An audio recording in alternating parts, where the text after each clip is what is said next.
Yo, yo, yo, yo, yo. Are you ready for a show?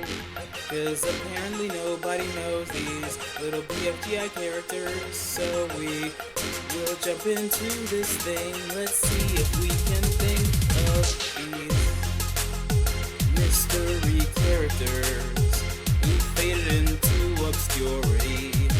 Hey, I know I'm sure as cheese that I'm ready for a fun time. So hit that like button and let's get it right. Tell me in the comments if you remember any of these guys that are listed. I probably won't because my BFDI memory is as bad as, I don't know, a 5-year-old's memory of anything. With the BFDI series being over 12 years old, it's obvious that the show has a lot of characters, but some characters don't have such Oh my. Oh my. The voice actor has not appeared on the channel yet. Right now, it's just a robot voice. an important role to the point where they This end is up a pretty old completely video. forgotten, not only by the viewers, but from the show's creators themselves. Yes. And no, I'm not talking about the countless recommended characters, or any of the characters that no, I'm not talking about the countless recommended characters. This is kind of incorrect. Some recommended characters are mentioned, but only if they've interacted with any main character in a meaningful sort of way. Or any of the characters that appear outside of the show, like in Twitter. This video is dedicated to fairly major characters in the show's lifespan that might not be very memorable to most BFDI fans. If you enjoy this video and would like to see more videos like this and more, click the like and subscribe buttons, and hit bell to get notified when I upload new videos. With that out of the way, let's go over the characters you forgot about. Yeah. The first BFDI episode surprisingly contains not only one character you forgot about but multiple ones. In part B of episode 1, the squashy grapes accidentally crash into the squishy cherries, causing them to fly up in the air while multiple fish creature attack them. The first creature is the fish monster, who I will not cover in this video because he has made multiple appearances, so I wouldn't consider it forgotten. But the next one in line is a bit weirder, being a canon. This made me really confused. There really is no real threat to Goiky that will warrant cannons being set up in the lake, as the main villain, Evil Leafy, wasn't even created until the finale. But assuming the fact the cannon is aiming up means something, these cannons might have been set up to defend against speaker box UFOs and maybe even the algebralians. The other creatures of the canal are tongue monsters that shoot their tongue up, chomping plants, worms, sick faces similar to Yellowface, and a strange crab-like scribble creature. Coming next in the second episode, during the Squashy Grapes' elimination, 7 votes were counted, with one of them being a vote for Sam. Whoever Sam is. While no one is exactly sure who the Sam character truly is, a popular theory around this character is that it's referring to Sam Lee, the voice actor of Lollipop, Pie, and Stapy. BFDI 4's ending contains a radio person notifying the people of Goiky about Needle's cave. Scientists have recently classified Earth as a triple planet system, consisting of Earth, the Moon, and something called... We never get to see who this character really is, but I assume they have some sort of connection to the abandoned TV studio we see in BFB 29. Some other radio announcers appear throughout the series, but they're all in different seasons, so we'll get to them later. The next characters are actually a sort of duo, being Bali and Marble from BFDI 14. They are both part of the announcer's marble collection that were later retrieved from a 10-foot deep vat of acid by Tennis Ball and later seemingly given to Coiny, as they both appear on Coiny's shelf in BFB 17. But since BFB 17 was when new animators started coming in, I would still count Bali and Marble as forgotten, since the people that join the animation team of BFDI are mostly big fans that know a lot about the show and wanted to reference these two characters. The next character appears on many occasions in the BFDI universe, being the yellow stick figure. He appears in challenge explanations, yellow face ads, and even as a game character in the DDSS gaming console. The character bears extreme resemblance to Carrie KH's character, the co-creator of BFDI. The next characters come in BFDI 17, when Blocky broadcast his regularly scheduled prank show. Blocky credits 2 people called Sim Ondomino and Jerry L7, while I forgot about those guys. Well, I didn't quite forget about them, but I definitely remember reading out both of these messages. Care for your very own Ondomino. Battle against your very own Ondomino. Cook your very own Ondomino. Game by a small developer that was really successful at first, but became hard on its luck and was forced to sell itself to a much opportunity to a very large corporation. Soon enough, the studio even lost its own independent website. After that, its founder, the genius, actually allowed them to create such works and garner such success and acclaim. Left. Sorry, game developer, with the time has passed, it was good while it lasted. Anyway... They are just the names of two BFDI viewers that both inspired the idea for the Firey prank. Jack and Jellify added a bit of lore to these two via the text below them. These two are actually sponsors for two in-universe games. I'll go into more depth about each one. The Ondomino game is a game where you care for your Ondomino, battle against your Ondomino, cook your own Ondomino, and hit the like button. A smaller piece of text below gives us some background lore. The game was made by a small game developer that after it got popular, it was bought out by a large company. Once the small developer decided to quit working on the game, the cooperation made terrible sequels that led to its eventual downfall. The other game that was being sponsored alongside the Sim Ondomino game was the Jerry L.A. 7 game, that if we ignore the red marker drawn on the words, is supposed to be a game teaching kids how to spell numbers.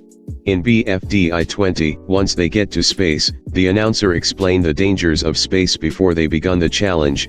He lists things like getting hit by an asteroid or getting abducted by aliens, which both happen, and we see an alien spaceship abduct Rocky. Alien spaceships aren't a new thing to BFDI at all. They're used by the speaker boxes as transportation devices, but I don't think that this alien spaceship belongs to any of them, as I don't think the announcer would refer to his own kind as aliens. After the challenge ended, Leafy shows Bubble her niceness chart, with one of the levels being called shockingly nice, which under the circumstances GLaDOS has been. What the frick, really?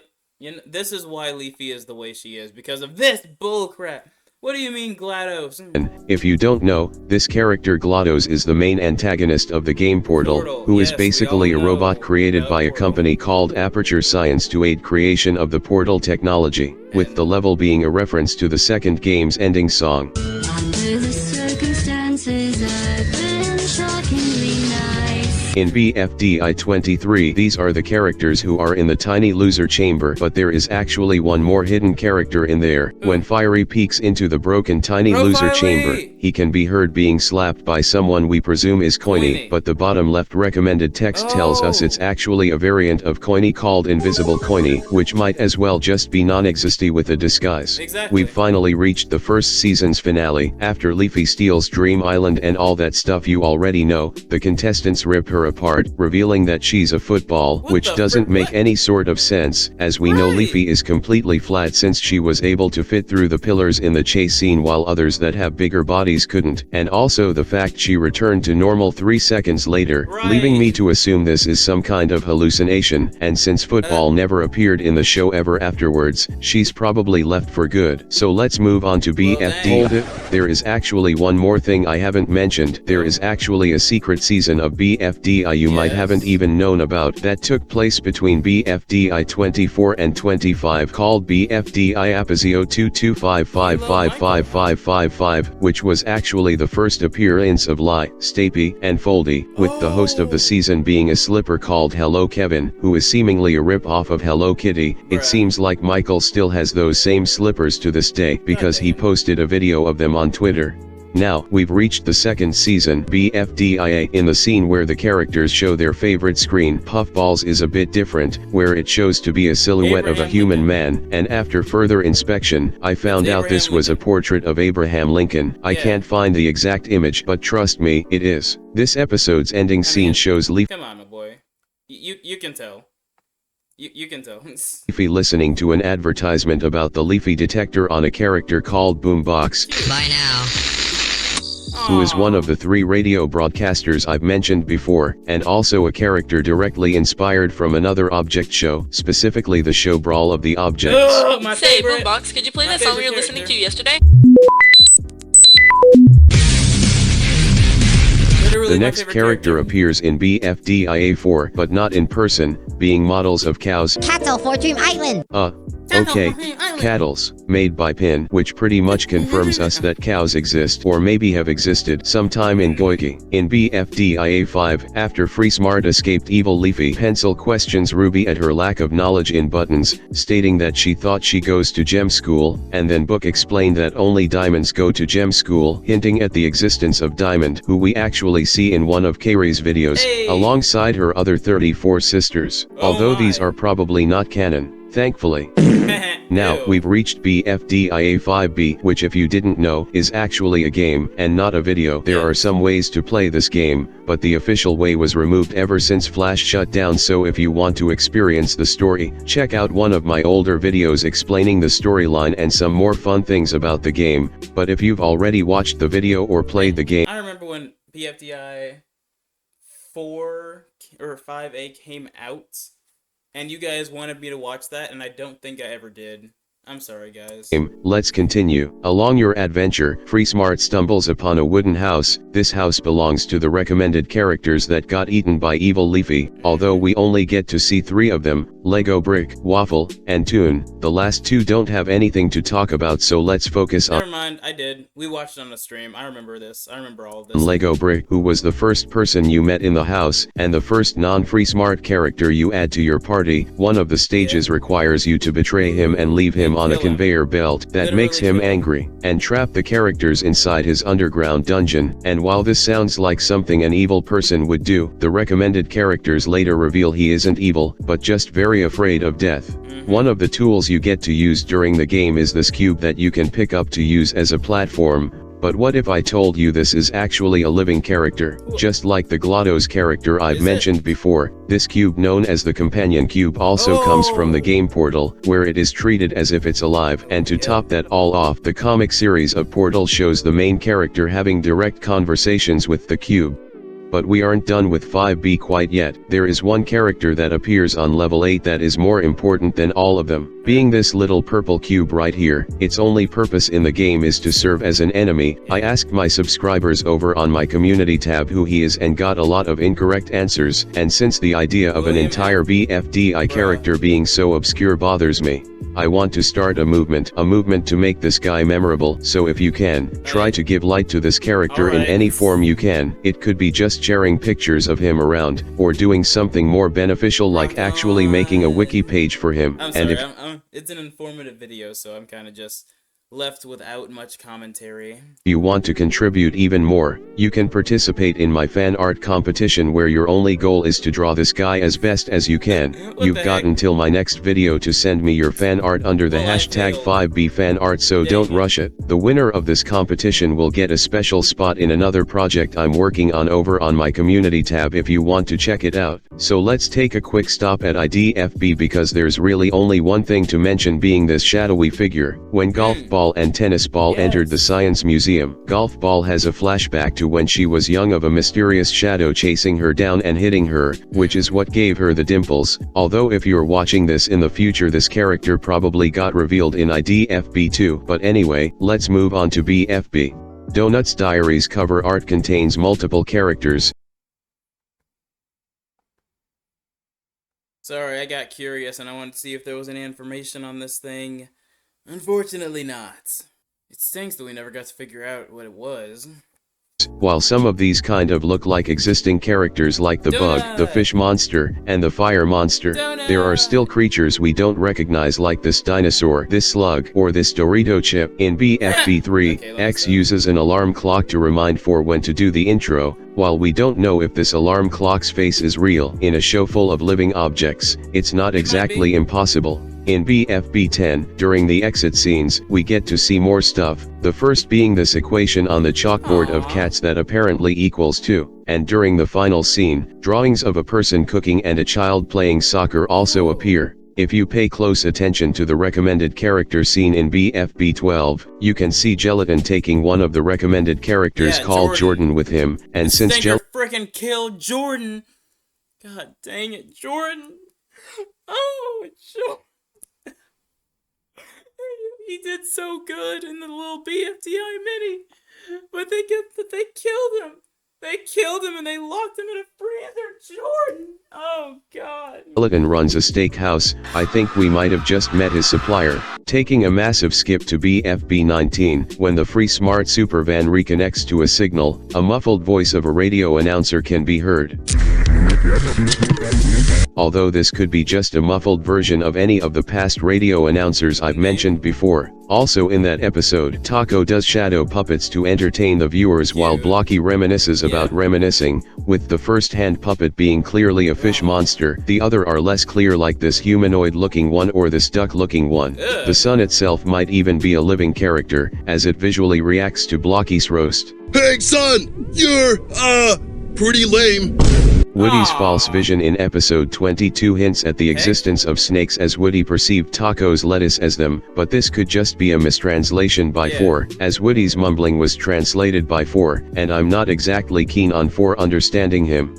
In the same episode, Blocky dresses up as a grape and pretends to be someone else. This might be a hint at a grape character, although with the messiness of the face, this is probably just an oval with a face scribbled on it.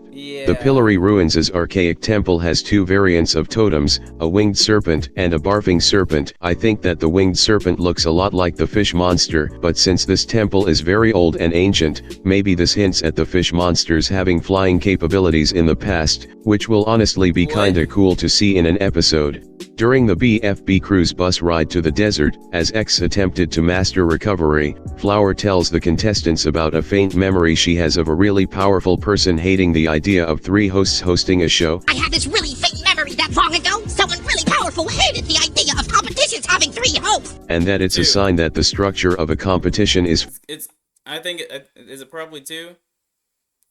I think it might be 2. Falling apart. This clip is very weird as it's just really random and was never elaborated further, but I guess only time will tell us what this powerful person is. Wow, you've watched until the end. You know what that means. That means you've enjoyed this video. I think that's a good reason to like and subscribe to my channel. It could also be one of the other algebrailians. I think those are the only options though. There aren't really many creatures more powerful than them. Because I have content similar to this already up on my channel, and your support will only drive me into making even more, better videos. Check out these awesome fan art pieces. If you'd like to send me any art, you can through any social media, and also a reminder to participate in my art contest, using the hashtag on screen. You can also check out the videos on screen right now. Good day. This is old. I didn't know it was that old. Like, I started reacting to BFDI last year around March or February. Jesus Christ, I'm late. But we already knew that, didn't we? In any case, if you enjoyed this video, go ahead and like, subscribe, comment, share, and all that good stuff. Hit that like button, get those comments in, share with your friends, tell them, hey, I saw this random dude on the internet, and I enjoy watching him watch cartoons. So you should come watch me, watch him, watch cartoons. That's what you should say, verbatim. Tell me how it goes in the comments. In any case, if you enjoyed this, go ahead and like, subscribe. Wait, it's done. I already said that. You are loved, you're appreciated, you're gonna do amazing things, and if you enjoyed this video, then go and have an amazing rest of your week. That's your mission. Just be great, be you, be passionate, be ambitious, be excited for what's to come. Do all of that as long as you enjoyed the video. And if you didn't, then do it anyway, because I said so. I'm out. Peace.